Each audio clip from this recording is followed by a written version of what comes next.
Welcome to Improve It, guys. Today I'll be giving you tips on how to survive your first year of college. I've seen trends and turbulences that these people experience and that I have experienced myself. So I'll outline what you should be doing for your first year and what you need to avoid. So whether you are a student athlete or not, here are the top 8 tips that you need to learn before you go to college. So the first tip is to talk to people. Everybody is new to campus, everybody experiencing a new environment, and most people don't know each other. Sometimes you'll have people from your high school, but most of the time you don't really know who people are. The key point is to introduce yourself first, attend first year events so you meet more people, and just talk to them, see what they're studying, see where they come from, see what interests you have in common. Sometimes you might have them in your class, you might see them in a club. Whether or not, it's good to make connections. So make as many friends as you can, make as many connections as you can, but that's pretty much the first year. Second year, you probably want to weed them out, but first year, see how everybody is. And the second tip is to join clubs.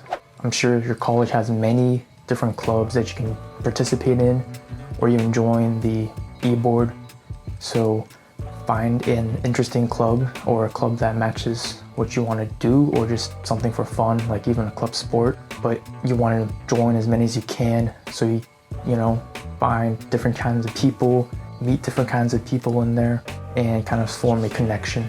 And even after a meeting or two and you don't really enjoy that club, you can always drop it. Nobody really cares, or it doesn't really matter if you drop a club. Nobody's going to hold something against you for dropping a club just because you don't have an interest in it. For club meetings, you join in order to see if you have an interest in it. But if you don't like a club, you can leave it. But if you find to enjoy a club, participate more. That club may have more club events that you can join, more social events, or even fundraisers that you can participate in, and that really gets you deep into the club, and you'll make new friends in the club. Study groups. People might be in the same class, same major, same year, or you'll even find people in a higher grade or higher year than you. They can help you with studies or even the gen ed classes. Clubs are a really good place to find connections and friends that you can use in order to survive college. So number 3 is to clean your study space or even your dorm. So what I've learned is that messy thoughts, or you overthink, or your brain goes sporadic, that's just from a messy area. So you want to keep a clean space. So I recommend cleaning at least once a week, preferably a Sunday. So then, when Monday and when classes come and you have to study, your space is clean.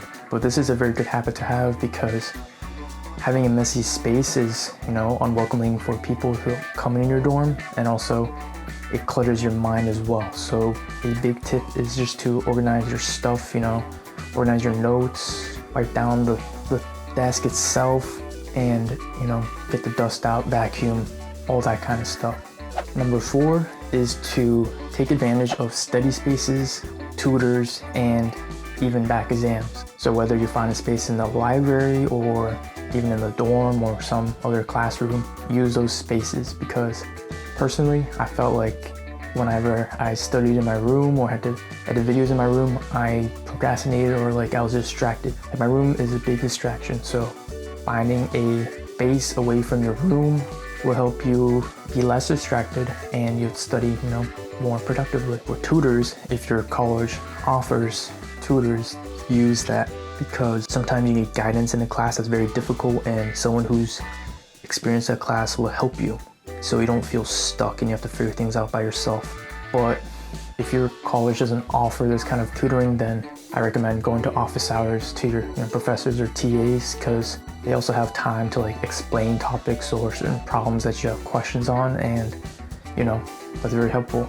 But lastly, if your college has back exams, please use them. Back exams really help you outline how a test is formatted, so you can study from it and see how to pace things, what to study, more study, or see if you actually understand the material.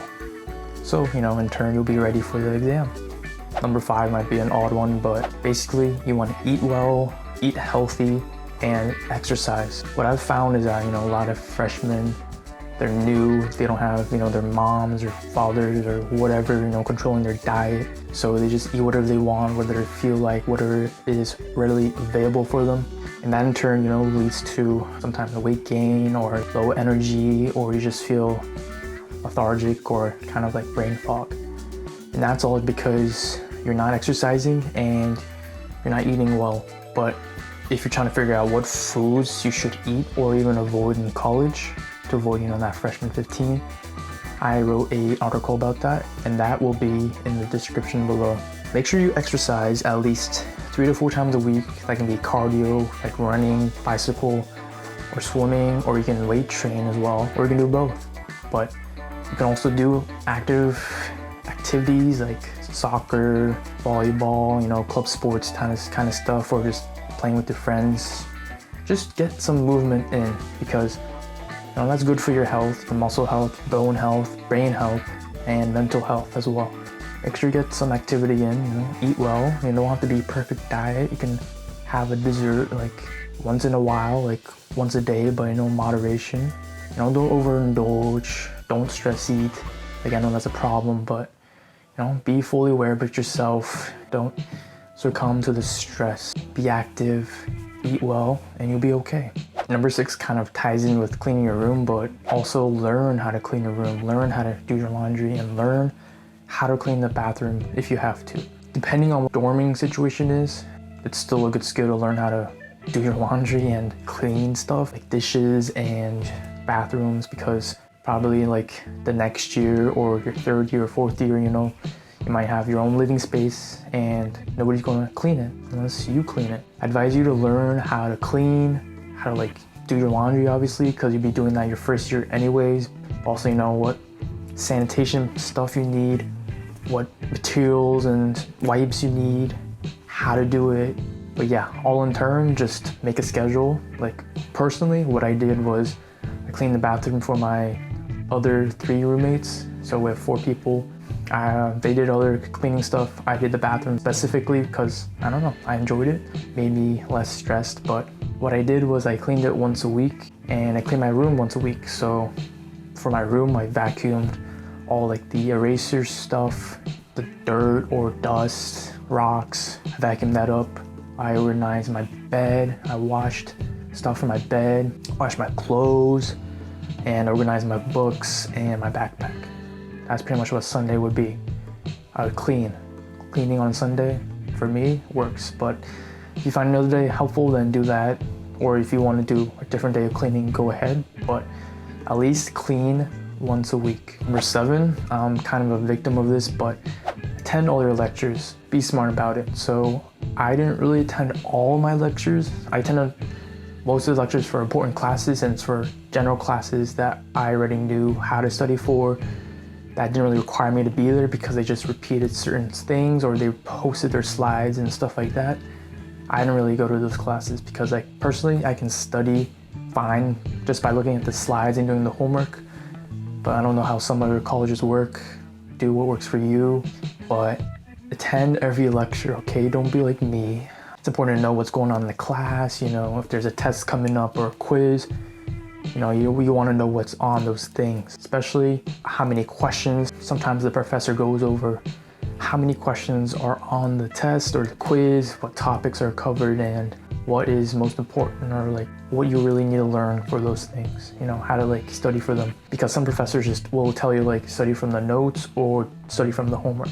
But also, you want to be fully present in the lecture. So what that means is to keep your phone in your bag, don't listen to music, take notes, be active, ask questions, and be fully present there, because you don't want to be distracted. I found myself now learning as well if I'm distracted by being on my phone or listening to music or doing other stuff that's not related to the class. You gotta be fully active in the class, take the notes. That really helps you learn. Lastly is to follow a schedule. So basically at the beginning of the week or the year or the semester, make yourself a schedule that you'll follow weekly. So put all your classes down, the meeting times, put down the office hours, put down the tests, put down the dates, put all those stuff in the calendar, and then build your schedule from that. Like, what time are you gonna wake up? What time are you going to the gym, working out, or have practices? What time are you gonna study? What time are you gonna eat, even if you wanna do that, or what time are you gonna go to bed?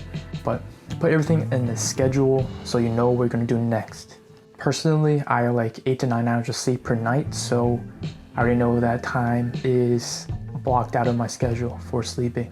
But having everything in the schedule helps you, know what's coming up. What also helpful is to set a reminder a week before your test so you understand when it's gonna happen, so you can study that test a week before.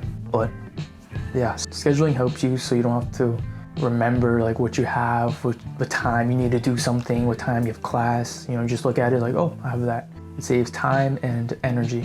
All right, so for those athletes out there like me, here are some bonus tips for you. Not really academic related, but basically you want to take your recovery well. So sleep at least 9 hours, 8 to 9 hours, as much as you can. Recovery helps with performance, and what you want is good performance, right? So you got to recover well, and sleep is part of the equation. And you can take your recovery to the next level, like foam rolling, stretching, seeing an athletic trainer, doing prehab and rehab, whatever. Being active with your recovery really helps you with your performance for the next day. The next bonus tip is to socialize with your team, but also socialize with people who aren't in sports or aren't even on your team, It's good to get diversity. So like for me, I talk to people outside of my team, like people in the clubs, classes, stuff like that, because I feel like getting to know other people who don't really have the same sport or interest as you is really helpful to kind of grow your perspective, grow your mind, make other connections, because those people can also help you as well, and you can help them with classes. Not everything is just about sports, it's about college, it's about the college experience. So making connections outside of sports is very important. So for the last bonus tip is have good time management. I know sports take up a lot of time, like practice, maybe a film, or you have rehab, or you guys have like trainer, stuff like that. You gotta be good with your time management. Don't be scrolling on Instagram or social media all the time, or just playing games. Like, you gotta do your work, you gotta study. That's why you're in college, you gotta study. But also, you gotta be on practice on time, you gotta be recovered well enough to have good practice, and maybe you have some other stuff you gotta do. But if you have good time management, you won't overload yourself. And the next thing is just to not really overload your schedule, but don't do too much, especially for your first year, because you're already getting used to the fast-paced classes and everything like that. So with the time management, obviously schedule things, schedule when practices, schedule pretty much every single detail. Personally, I would want to schedule every detail. But yeah, that's all the tips I have for you today. There's probably even more tips out there. These are the ones I found important and the ones that helped me survive, or at least help someone survive first year, because I know first year is scary. So I know this is like an informational video today, not related to track, but I want to help the general audience instead of just athletes. So if you like this video, just tell me, if you have more tips, add it in the comments below. I would like to see what you guys experienced in your first year, or what other tips you have, like what you did wrong, what you did right. I want to see that. So I'll see you guys in the next video. Take care, okay? And remember to keep improving, okay? Improve every day, all right?